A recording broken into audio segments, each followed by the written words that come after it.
യേശു തമ്പുരാനോട് കൂടല്ലയോ വാസം ചെയ്യുന്നത്? ഒരളവിൽ ഇവിടെ യേശു തമ്പുരാൻ നമ്മുടെ ഉള്ളിലില്ലയോ? അപ്പോൾ നമ്മൾ ആരാണെന്നുള്ളത് നമുക്ക് തിരിച്ചറിയാത്തതുകൊണ്ടല്ലേ നമ്മൾ ഈ അല്ലാത്ത രീതിയിൽ ജീവിക്കുന്നത്.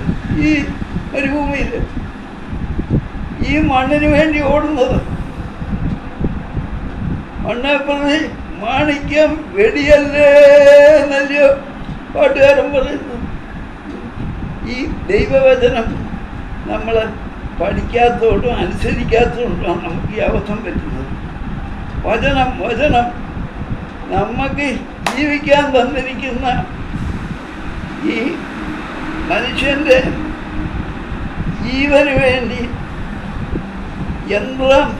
സാധനങ്ങൾ മേടിക്കുമ്പോൾ നമുക്ക് ബുക്ക് തരുന്ന പോലെ മനുഷ്യനെ, ഈ മണ്ണുകൊണ്ടുണ്ടാക്കിയ മനുഷ്യനെ നമുക്ക് ജീവിക്കുവാൻ നിത്യതയിലെത്തുവാൻ തന്നിരിക്കുന്ന പുസ്തകമല്ലയോ സത്യവേദ പുസ്തകം, ദൈവവചനം.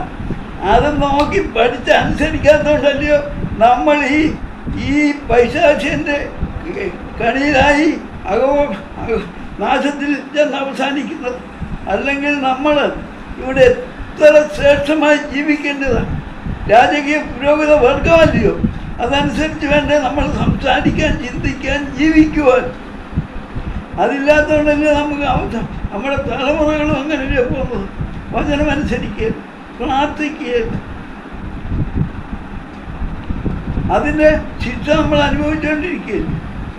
നമ്മളുണ്ടാക്കുന്ന കാശ് ഞാൻ ഇവിടെ കണ്ടത് ഇങ്ങനെ ചിന്തിക്കും, എൻ്റെ ദൈവമേ, എൻ്റെ ദൈവമേ, ചൊവ്വ സ്വോത്ര കാഴ്ച ഇടത്തില്ല. വിശ്വാസികളാന്ന് പറഞ്ഞ പുള്ളികൾ ഒരു മാസം എത്ര ലക്ഷം രൂപ അതോ ഓരോ വീട്ടുകാർ കൊണ്ട് ആശുപത്രി കൊടുത്തു. എൻ്റെ ദൈവമേ, എൻ്റെ ദൈവമേ, ഇതിന് ഒരു നീക്കുപോക്ക് കൊടുക്കണം.